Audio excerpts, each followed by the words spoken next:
Girlfriends Chit Chat Show. I'm your host, Amira Bay, and my co-host, Miss Shauna Price. We are so happy to have you with us this evening, and you all, as usual. And for anybody who does not know what the Girlfriends Chit Chat Show about, here we talk about life, business, and everything in between, because of course nothing is off limits when you're on this platform. So we have an amazing guest with us this evening. I'm so excited, y'all, because it is Shauna and myself, our Aunt Bernice, who is known as the Scholar Mom, Miss Bernice Feast, and we are so happy to have you with us. Thank you. Glad to be here. So, with no further ado, Shauna, go ahead, tell us about a little bit about our aunt. Our aunt. Don't stop. Because you're gonna make it where I can't stop. See? So this show is one for the books. I think it is. It's nothing. I don't think it's anything like sitting on the couch or in conversation with someone that we truly care and love. Yes. And to watch them grow. So, our Aunt Bernice is the Scholar Mom. And what that means is that she is very proficient in making sure that your child gets to school without paying anything. Yes, we're talking about scholarships. So, I kind of want you guys to learn a little bit about who she is and how she really got into working with students and preparing them for college. Aunt Bernice, tell them how it started. Started about 11 years ago. You can believe it or not. My husband and I, Tyrone Feaster, we have two sons, Jeremy and Jalen Feaster, and we decided that how we're going to get these kids into school. So Jeremy and Jalen are 4 years apart, and that was done deliberately because we thought we had to pay for college to spread things away. But it turned out that we never wrote a check for school. And I started to look as a mom to find out what ways to get my son into college without me paying for school. So worked out that we never wrote a check for school. And Jeremy went from CMS students to Georgia Tech and to Stanford and getting his PhD when he was 26. Done. So it's Dr. Jeremy Feaster now. And then Jalen went to Mallard Creek High School here in Charlotte, and he went to NC State as a Park Scholar there, so he never had to pay any money either. So both boys walked out with money in the bank, or with $1.6 million just between the two. In the bank. They walked out to them. That's what. But they have money left over in the bank. So when Jeremy left Stanford, which is not cheap, he ended up coming out with money in the bank from that point. Absolutely. Yeah. But total scholarships, $1.6 million between two sons. So I figured that's still a lot of money. It's a lot of money. So I figured very much so a lot. I figured between two sons and they going off to do their thing, I thought, I think it's a system to this.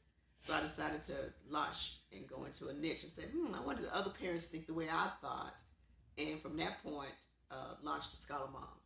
And haven't looked back since. And between the 11-year period of time, we've done over 20 million. Okay, so I didn't even have to ask that question. The conversation's over. Thank you. Because then that means that you're providing a service. What does that look like in regards to a parent that doesn't know the ins and outs? What recommendations, what things would you tell a parent who's preparing for a child to go off to school? Not really waiting to the last minute, you all, because you cannot wait to the last minute in preparation. So what age is it that we should start looking That's a good question. at colleges? Well, I think I work through 9th through 12th graders. So it's something you need to be doing each year, at least 9th, 10th, and 11th. And that's how you get your child into college. Those 3 years. Your 12th grade, you're just maintaining what you're doing. And then you're launching different opportunities, applying to schools, applying to scholarships, outside scholarships, opportunities. You have to build a resume. Mm-hmm. So that's why I tell parents, the earlier you start, the better. You can start in middle school, but pretty much the colleges look at whatever you've done from 9th grade on. But you still can start scholarships early. 4th grade, 5th grade, it's different scholarships opportunities out there. And at the same time, you're building the child resume. Because you want to build a well-rounded student. Because in other words, you want to build the child that the school says, we want to pay for your school to come to our college. So well-rounded. Now, I can remember when I was going to college or applying to college, it was more so grades, and there wasn't a lot of emphasis on like community service and all of those good things. But now I've noticed that that's huge, right? Mm-hmm. That's huge with even like applying to scholarships at a younger age. What kind of community service are they doing? Mm-hmm. So what makes a student, can I call you Bernice? Sure you can. You call me Scholar Mom, Bernice. I'm telling you, making a difference. But what Bernice, what makes a student well-rounded? What makes a student well-rounded on my definition of one, which I think surpasses a lot of the schools, because well-rounded student means what kind of leadership skills. Community service can be one and the same. In other words, what's the character of the student? So you might have your Chapel Hills, your Dukes, and they say, okay, all of our students come here with the smart anyway, but what makes you different? Right. So it's got to be something that's going to make you stand out, and that's even past when you're high school to college, going on to grad school, PhD, whatever. What makes you stand out? Because a lot of schools are looking for the character of the student. So by having you on our campus, it's made our campus better. So what that's gonna be when I do a leadership role, if I'm a captain or if I'm facilitating something, what made it better because I was captain? What made it better because I was president? And a lot of students think, if I just put I'm president of the National Honor Society, I'm president and president of that. But what made it better because you were president? What made it better because you were the captain of the football team? What made it better that you were captain, the cheerleading squad or whatever? So it's got to be something that's going to make you stand out. So when I tell my clients that start out from 9th grade, 10th grade, 11th grade, let's find something that's you're passionate about and that you can turn around to a community service, but you're also the person that's leading it. So now you're innovative. Okay, so I was getting ready to ask that question. Like, are there tips that you give, or are there? Do you provide leadership courses? Are you partnering with people who give leadership courses that helps them understand how to be a good leader? What makes a good leader in a student? A lot of times, our children do not necessarily even recognize when they are good leaders, right? And so, understanding what does a good leader look like, right? How am I able to be a change agent for my surroundings so that I'm look good to where I'm trying to go? Right. The key thing is have options, and that's at any level. Even when you're in college, get into the programs that you want to get into. Find about the organizations, the associations. I have a niece that's going to ECU, that's going into dental school. So if you think about what kind of dental associations at ECU and outside of ECU that she can tap into now. Yes. Okay. And, I'm a part of this association. So all that stuff looks great on the resume. Remember, the resume is a snapshot of the best you on paper. So you're telling your story on the resume about this is the type of person I am. They can gather from that. So from that point, being a leader is being in control of the event or the fundraiser. I have some of my kids that's involved into the LLS, which is the Leukemia and Lymphoma Association. Huge organization. So I have some of my high schools involved in that because it teaches them it's a big fundraiser for a 6-week program, but it's great leadership role. Toastmasters, junior Toastmasters, getting you to the point where you know how to speak, you know how to represent yourself in a conversation. Because what happens is when you go to the schools give you most of your money. That's in a nutshell. They're going to give you the bulk of your money, and you still should do outside scholarships, because having more money than what you need is a good problem to have. That's true. Good problem. Good problem. Extra money is always a good problem. Yes, it is. So, but the thing about it is that by me actually going to the school, when it gets to the interviewing process, so everything, your accolades and your academics have gotten you to this point, they want to see you. We want to set up an interview. You made it to the semifinalist list. You made it to the finalist row. Now you got to project. Now that's where you nail the scholarship. Okay. So it's not about your academics at that point. Now it's about how do you come across and how will you represent the school. Exactly. It's like applying for a job. You got to impress the people. Yes. You got to impress people you're interviewing with. Yes. I hope y'all are listening to this. I hope y'all are getting what she's saying, especially you parents out here who do not want to pay for college. In our family, it's a motto: our kids don't pay for college. Ever since the scholar mom showed up, right? And so I know it's good to have an aunt that is the scholar mom. I know you was thinking it, but I'm liking this talk because as I think about Chloe and the things that I want her. She's only in the 5th grade, but how to mold her. I like to more say guide her to where she needs to go. Do you have requirements of your clients that say, because you was mentioning all of these things, Aunt Bernice, Toastmasters, these different associations, do these become requirements for them if they're working with you, or is this, and you can do this if you want to be the best, or in terms of working with me, this is what I'm going to expect for you to accomplish to get into the best school, to get the best scholarships? Okay, that's a good question, Shauna. in America. The thing about it is this: I'm there to help guide you through every year up until senior year. And the senior year, we hit the ground running. But I might understand that this child need to be developed in this area, or they have a passion about this. So I'm also offer situations. I come across things every day. And I might say, hey, this is something I think you need to be a part of. Or this is something you need to be a part of. I send out a list of different things. Hey, why don't you check this out? Check out these things and see what you want to do. When it comes to community service, hey, check out, holidays are coming up. What can you do to step out? Or what can you do even with your family, inside of school, outside of school, through your church, whatever? What else can you do that's going to make you stand out? Community service. Community service is just your social responsibility back to the community. People are like, well, what are you doing for the community? If you're a good math person, you get math and it's a whiz to you, or maybe you should tutor at the library for free, or elementary school. Or say you're big into the biology or the STEM program, well, maybe you should also look at, maybe it's a lot of girls that look like me that's not big in the STEM, but maybe I can do something that can pull some other students in. It's all different kind of angles. And I tell guys, whatever you're passionate about, let's step into that. So I think that's I offer the different coaching on, this is some things you need to be doing. So all this, what I'm doing from 9th, 10th, and 11th is building a resume. Let's build that resume to where when you're going into senior and high school, it's hard for any college or any scholarship to overlook you because you stand out. So that's what I want so there for the parents and the students, Hey, let's get involved. And I also introduce things. I think exposure is everything. Because if you don't know about it, how you know to do it? That's true. So that's a big one for me. Yeah. I love that. So let me just make sure I'm saying this correct. In the last 11 years? In the last 11 years, since our 11th year, we've been doing the Scholar Mom. We did over 20 million. I helped over 500 plus families. And last year alone, my clientele, I have a private clientele that I work with, and then I work with CMS, I work with Jack and Jill, any private organization, any churches, I can just be a group of parents and say, Ms. Peace, won't you come in and talk to our high schoolers? That's not a problem. Homeschool. I'm just out there because I really want to teach parents and students it's a system. It's a system to it. But let me ask and you got to know the system. But let me ask you a question. How hard is it? And I see as parents, we want the best for our kids, and we want to present them with everything, every opportunity. But do you find it hard at any time for the child to be receptive to the homework you give? Because it's really homework. This is homework. If you want to go to college, this is what you got to do.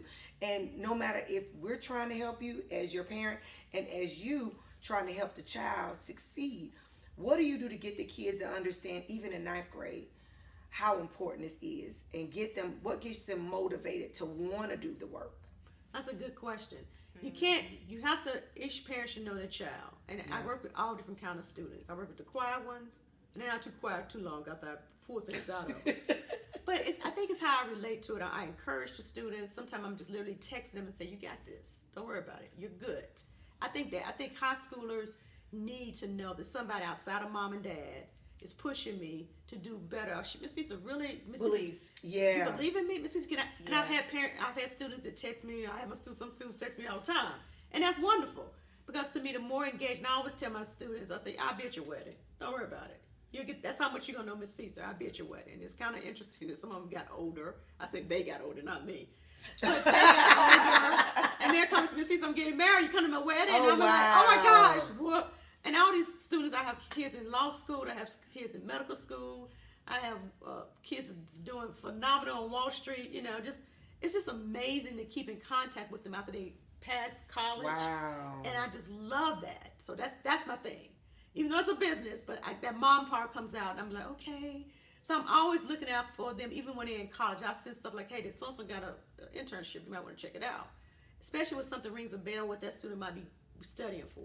Right. So my thing is to just make you get as far as you can get. Me and your parents are the team behind you to get to where you want to go. I love that you build the relationship. Oh, yeah. Love it. And they call me, Miss Feast, I won this scholarship, and I'm like all excited, and sometimes we cry on the phone too. Oh, I can't believe it. But you know what? What's for you is for you. But they put in the work. That's the key thing. They put in the work. They did I'm there to help you every weekly. Some kids need more than others. So I call them, what's going on? What you doing? What's going on this week? What you working on this week? Talk to me. You got 2 weeks for the essays out. Where are you? So I'm the kind of person I'm the nagger, so the mom and dad are like, okay, we'll step back. But it works out good because I'm on the outside. And I think now you're accountable to me. So a lot of students will say, Miss Reese, I'm jumping on, I'm good, I'm doing this, I'm doing that. So they're accountable to somebody outside of mom and dad. But sometimes we can sound like this. Yes, that's true. That's true. I raised 2 boys. Absolutely. I'm like, and they're like, okay, yeah, mom, But now, look back, they're financially secured in their position, and that's what's awesome. Now, how are parents able to connect with you in regards to figuring out what they need to do and partnering with you? What does that look like? Well, what they do is that they can get in touch with me. You guys have my information, but it's thescholarmom.com, and it's at www.thescholarmom.com, or you can call me at 704-548-0236. Get in touch with both these 2 wonderful young ladies who happen to be related to me. And that would be great to connect with me. But I just love to work with anybody that needs my help, pretty much. Absolutely. Yeah. I would, because I mean, the main thing, you all, is the takeaway is for you to be able to understand that you can go to any school you want to. And I think that's where a lot of kids get it hung up. Oh, I don't qualify for this school, or I don't qualify for that school. You can qualify for whatever school you want to go to. It's the question of how are you going to get there. How you going to get there? Do you have the goods to get there? Because we got to be realistic. And so I tell students, let's be realistic. And I've had sit down with kids. I've had kids from Princeton all the way down to CPCC. And some kids come in, this is a school I'm going to, Miss Pieces. I said, okay, show me your goods, what you got. Let's see what we can do. So we really try to make it and market your child. I know it sounds kind of weird when you say market, but that's what it is today. It is. You got to market your child to get in the position so you can apply to at least your top 6 schools. We have just extremely, I would say 98% kids that work with the Scholar Mom get into their first choice schools. Stop. There you go, right there. We're not gonna let you fly past that. So no, honestly, because here's the thing, y'all. Like, again, our real friends be on this show. Y'all know that. This is our real aunt. Okay? And I'm very proud of her. You cannot skim past the fact that you said 98% of your students get into their first choice. That's huge. If you're not working with her, you should be. If you have kids that you want to go to college and you don't want to scramble to think about how are my kids going to get into college, she is your get out. Yes. Right? She is the way your kids are going to get to where they want to go, especially if they have the grades. So make sure that you're tapping into your resources. She's a crazy resource. And I'm not just saying it because she's my aunt. I'm going to tap into her. Y'all, I'm tapping into her now. My baby is in the 5th grade and we're trying to get a scholarship now. Yep. She's here. Yeah. 98%. That's crazy stats. Yeah. Well, I give them, say, the top choice school, the school they choose to go to, and usually it's the top 6 schools. I said, give me your top 6 schools. Now, you can apply to more than 6 schools, but give me your top 6 schools that you're looking at, that you can be here for the next 4 years, and it's okay with you.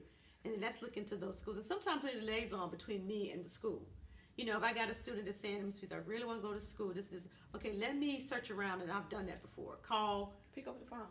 Call the school and say, hey, listen, one of my students went to Kent University. That was one of the schools on her choice, but she wasn't thinking about that. She was thinking about SCAD instead. But then when I called the guy and said, okay, we need, it's a lot of things going on financially with this particular student, so she needs to come visit the school. So we, you need to be able to fly her in. Yeah. So it all worked out where they end up. They were going to fly her in, but her parents decided to drive instead, but they paid for the mileage. So they flew her in. She loved the school, and she's now doing phenomenal. So that's the opportunity. Graduated. It's so much opportunity out there, and I think that's the thing I found out every single day. That's opportunity. Good. I learn something new every day. I'm always in a webinar with somebody somewhere, calling the people, talking to the director of certain organizations. I want the Scholar Mom to be connected, to be the resource for my parents. So my parents can call me up and say, Ms. Peace, I'm thinking about this, I'm thinking about that, what do you think? And now, if I don't know, I'll find out. But, just put them in the best position. There were people that didn't tell me what to do. Now, it worked out for us, for me and Todd, that we didn't have to pay anything. That only thing I had to buy was snacks, which I'm sure every parent just want to pay for some food and nothing else. We can buy you snacks. It's not even paying for college. We can work that out, But, it was just really good to see, like, okay, so we did this, we did that, And so that's how the Scholar Mom got developed from that point. But just love what I do. I know I'm doing what I'm supposed to do. That's the key thing. That's and so it. I want you all to Yeah. take advantage of this amazing woman. Like I said, Yes. she may be our aunt, but she's the Scholar Mom. So if you want your child to go to any college of their choice and they want to be able to partner with her and be able to excel and to be able to grow and go as far as they can go in life in whatever field they choose to go to, connect with the Scholar Mom. So as always, we thank you for being a part of the Girlfriends Chit Chat Show, and we'll see you again next Friday, same time. You all have a great evening.